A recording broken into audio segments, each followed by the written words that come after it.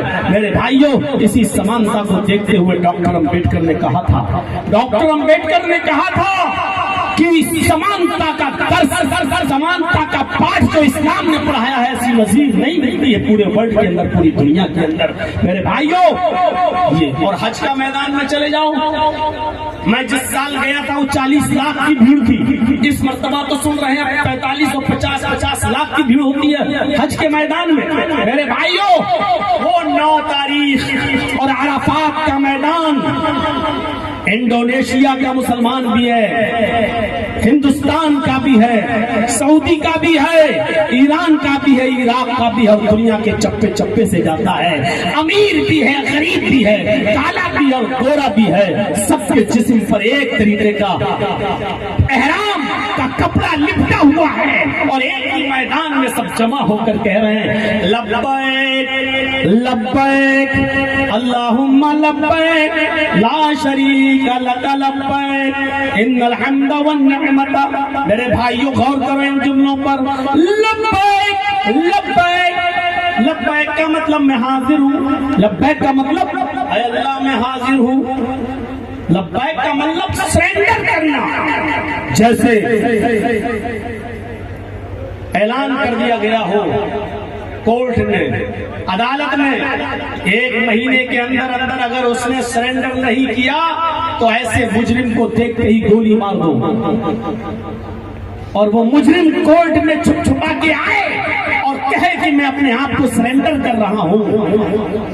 ایسے ہی ایک آدمی جب کہتا ہے لبیک لبیک, مطلب اے اللہ میں بھارت سے جھوٹ, بے ایمانی, چوریاں, شراب نوشی, جوا, ان سب کا پاپ اپنے سر پر لاد کر لایا ہوں.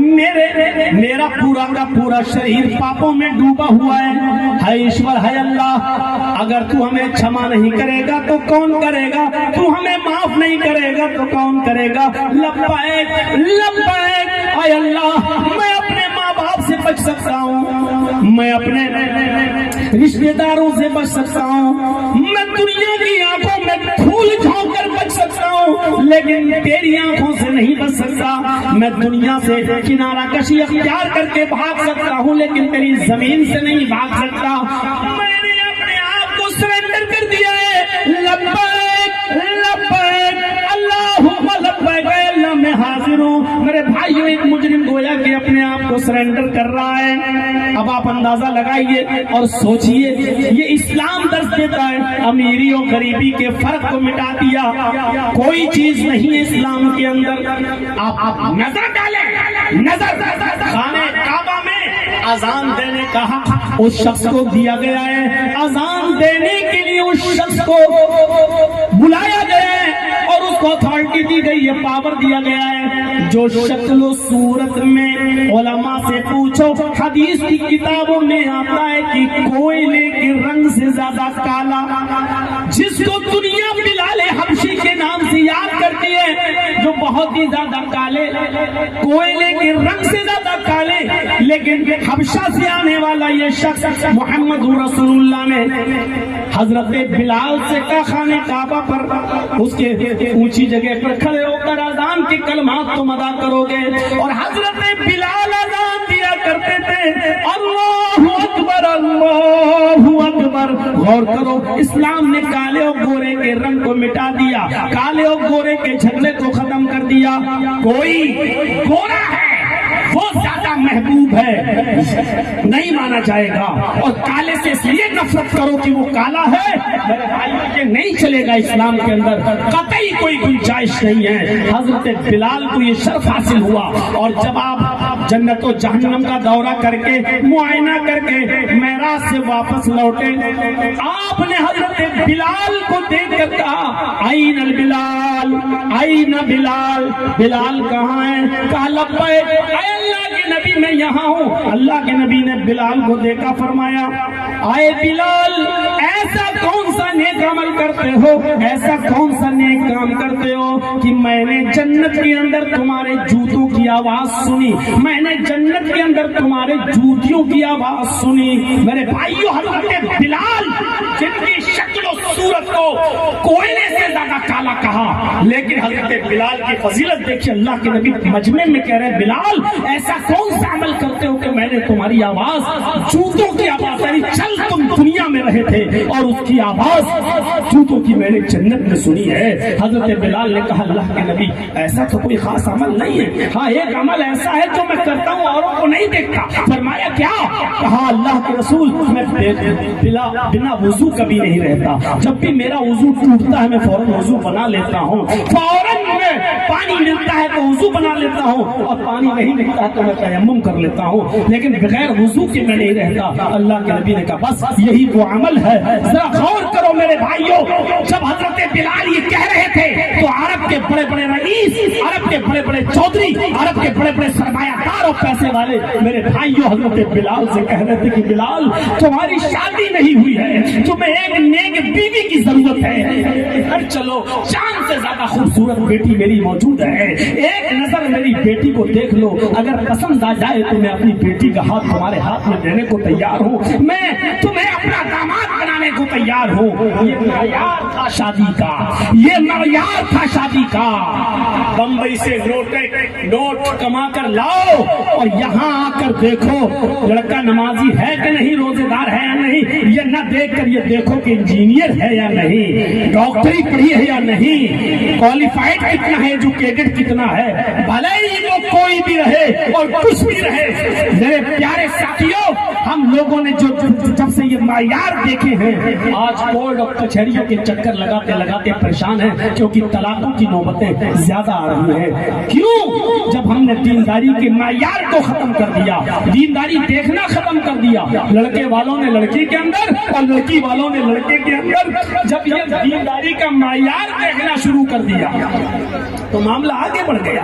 ارے لڑکوں کو یہ حکم ہے، اللہ کے نبی نے کہا تنکح المرأة لأربع لمالها ولحسبها ولجمالها ولدینها فاصبر بذات الدین۔ اللہ کے نبی فرماتے ہیں چار چیزیں عام طور پر دیکھی جاتی ہیں نکاح کرتے وقت، لڑکا چار چیزیں دیکھتا ہے لڑکی کے اندر نکاح کرتے وقت۔ کیا کیا؟ لأربع لمالها، مال کتنا ملے گا، جیسے کتوں کی نظر ہڈی پر ہوتی ہے۔ میں بدنام ہوں اس معاملے میں اور کوئی فرق نہیں پڑتا۔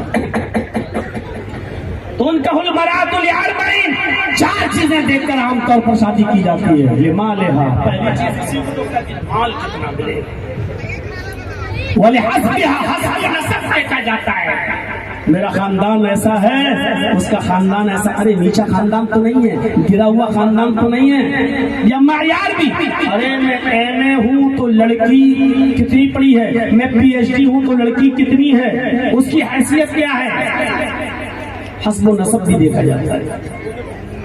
دو چیزیں، کچھ ہوتے ہیں جو مال دیکھتے ہیں، کچھ ہوتے ہیں جو حسب و نسب دیکھتے ہیں، ولجمالها، اور کچھ ہوتے ہیں جو خوبصورتی دیکھتے ہیں کہ لڑکی خوبصورت کتنی ہے، ولدینها، اور دینداری بھی دیکھی جاتی ہے۔ چار چیزیں ہو گئی، لیکن اللہ کے نبی نے ترجیح کس کو دی؟ فاصبر بذات الدین، دین والوں کو کہا کہ کامیاب ہو گیا وہ شخص، کامیاب ہو گیا جس نے دین کو ترجیح دی۔ لڑکے والے کو کیا کہا گیا؟ دیندار لڑکی کو دیکھ کر دینداری کو معیار بنا کر شادی کرو، کامیاب۔ اور لڑکیوں والوں کو کیا حکم دیا ہے؟ لڑکی کے ماں باپ کو کیا حکم دیا ہے؟ اذا خطب الیکم من ترضون دینہ وخلقہ فزوجوہ الا تفعلوہ تکن فتنۃ فی الارض وفساد عریض۔ آئے لڑکیوں والو سنو، اذا خطب الیکم من ترضون دینہ وخلقہ، اگر کوئی لڑکا جس کا دین اور اخلاق اچھا ہو اور وہ تمہیں پسند آ جائے، اور وہ دیندار اور بااخلاق لڑکا تمہاری بیٹی کے لیے نکاح کا پیغام دے، نکاح کا پیغام دے، فزوجوہ، تو اپنی بیٹی کا نکاح اس دیندار لڑکے کے ساتھ کر دو، اس دیندار لڑکے کا پیغام اپنے گھر سے خالی مت جانے دو، اس دیندار لڑکے کو نا امید مت جانے دو، اس دیندار لڑکے کو اپنے گھر سے مایوس مت جانے دو، فزوجوہ، اپنی بیٹی کا نکاح اس لڑکے کے ساتھ کر دو، الا تفعلوا، اگر تم نے ایسا نہ کیا، اگر تم نے ایسا نہ کیا، تکن فتنۃ فی الارض، تو زمین کے اوپر فتنہ پھیل جائے گا، وفساد عریض، اور لمبا چوڑا فساد تم دیکھو گے۔ ایک کو معیار بتایا گیا ہے۔ تو میرے پیارے ساتھیوں، اسلام نے چھوٹ چھاٹ کو منع کیا، ذات برادری کو منع کیا، اونچ نیچ کو منع کیا، امیری غریبی کی کوئی حیثیت نہیں، کالے اور گورے کی کوئی حیثیت نہیں۔ حضرت عمر فاروق جب بیت المقدس کی طرف جا رہے تھے، بہت سے صحابہ آپ کے ساتھ تھے، ایک جماعت آپ کے ساتھ تھی، لیکن جس اونٹنی پر آپ بیٹھے تھے اس پر صرف ایک شخص بیٹھ سکتا تھا، کیونکہ پچھلے حصے پر سامان لگا ہوا تھا۔ تو آپ اپنے غلام کے ساتھ جا رہے تھے، ایک میل غلام اونٹنی کی لگام کو پکڑتا تھا اور حضرت عمر اونٹ پر بیٹھتے تھے، پھر ایک میل عمر فاروق اونٹنی کی لگام کو پکڑتے تھے اور غلام اونٹ کے اوپر بیٹھتا تھا۔ جب بیت المقدس آیا تو تعجب یہ ہے میرے بھائیوں، ایک میل رہ گیا تو حضرت عمر فاروق کے اونٹنی کی لگام پکڑنے کی باری آ گئی، نمبر حضرت عمر فاروق کا آ گیا۔ حضرت عمر فاروق نے جب لگام پکڑنا چاہی تو ان کے غلام نے کہا، امیر المومنین، آپ امیر المومنین ہیں، آپ چیف منسٹر ہیں اور آپ اونٹنی کی لگام کو پکڑیں گے، یہودی کھڑے ہیں، عیسائی کھڑے ہیں، عزت کا کچرا نکل جائے گا، لوگ مذاق اڑائیں گے کہ واہ غلام اونٹ پر بیٹھا ہے اور حضرت عمر فاروق امیر المومنین اونٹنی کی لگام پکڑے ہوئے ہیں۔ حضرت عمر فاروق نے کہا، میری باری آئی ہے، میں اونٹنی کی لگام کو میں پکڑوں گا، تم بیٹھو، اگر آج میری عزت کا کچرا نکل جائے، لیکن اگر آج ہم دوبارہ اونٹ کے اوپر بیٹھ گئے اپنی باری کے باوجود، لگام پکڑنے کی باری کے باوجود اونٹ پر بیٹھ گئے تو اسلام کا جنازہ نکل جائے گا۔ مجھے یہ گوارا ہے کہ میری عزت کا جنازہ نکل جائے، لیکن یہ گوارا نہیں کہ اسلام کی عزت کا جنازہ نکلے۔ حضرت عمر فاروق نے اونٹ کی لگام کو پکڑا، لے کر چلے، یہودی اور عیسائی چیخ رہے تھے کہ امیر المومنین کیا وہ ہے جو اونٹ کے اوپر بیٹھا ہے؟ اے مسلمانوں، تمہارا امیر المومنین وہ ہے جو اونٹ کے اوپر بیٹھا ہے؟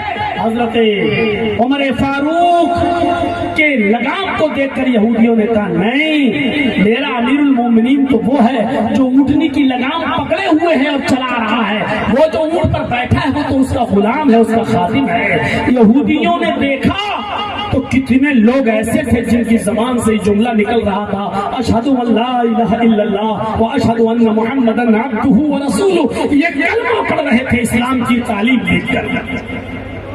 آج عزت کا جنازہ نکلتا ہے، آج عزت کا کچرا نکلتا ہے صاحب۔ آج کوئی آدمی جس کے پاس 4 ویلر ہو جلدی سے سائیکل نہیں چلائے گا، ارے 4 ویلر ہوتے ہوئے لوگ کہیں گے سائیکل سے سفر کر رہا ہے۔ ارے بھائی، اللہ کے نبی صلی اللہ علیہ وسلم نے براق کی سواری کی جو ہوائی جہاز کو بھی فیل کرتی ہے، اور جنت و جہنم دیکھ کر جب واپس آئے تو دنیا میں آنے کے بعد آپ نے اونٹ کی سواری بھی کی، اس سے نیچے آ جاؤ تو گھوڑے کی بھی سواری کی، اور اس سے بھی نیچے آ جاؤ تو کھچر کی بھی سواری کی، اور اس سے بھی نیچے آ جاؤ تو وَيَرْكَبُ الْحِمَارَ، گدھے پر بیٹھا کرتے تھے۔ اللہ کے رسول نے گدھے کی بھی سواری کی۔ آج کے اس دور میں گدھے پر بیٹھ کر سواری کرنے والے کو آپ کس نظر سے دیکھیں گے؟ محمد رسول اللہ نے تو یہ نہیں سوچا کہ براق پر بیٹھنے والی شخصیت، براق پر جانے والی شخصیت، ہم گدھے پر کیسے بیٹھ جائیں؟ میرے بھائیو، محمد رسول اللہ کی امت کے اندر یہ گھمنڈ کیسے آ گیا کہ 4 ویلر، انووا اور سوئفٹ چلانے والا آدمی پھر یہ سوچنے کہ وہ سائیکل کیسے چلائیں گے؟ میرے بھائیو، تکبر نکالیے۔ اسلام نے ان تمام چیزوں پر قدم لگائی ہے۔ رمضان کا مہینہ اب گزر چکا ہے، ہر آدمی محاسبہ کرے، احتساب نفس اپنا اپنے ضمیر میں غریبانوں کے بٹن کھول کر جھانکے اور سوچے کہ رمضان کے بعد اس کی زندگی پر کیا اثرات مرتب ہوئے ہیں، روزے نے اس کی زندگی پر کتنے اثرات مرتب کیے ہیں۔ کتنے لوگوں نے شرابیں چھوڑی ہیں، کتنے لوگوں نے جوا چھوڑا ہے، کتنے لوگوں نے قمار بازی چھوڑی ہے، کتنے لوگوں نے گالی بکنا چھوڑا ہے، کتنے لوگوں نے تقویٰ اپنے اندر اپنایا ہے۔ ہر مسلمان غور کرے، کیونکہ رمضان کا مقصد تو وہی تھا۔ ایک بات بتائیے، جگجیت صاحب ممبئی میں کام کرتے ہیں، کما کر لائے اور اپنا گھر بنایا آپ کے گاؤں میں، وہانے میں، بلڈ پور میں، بہت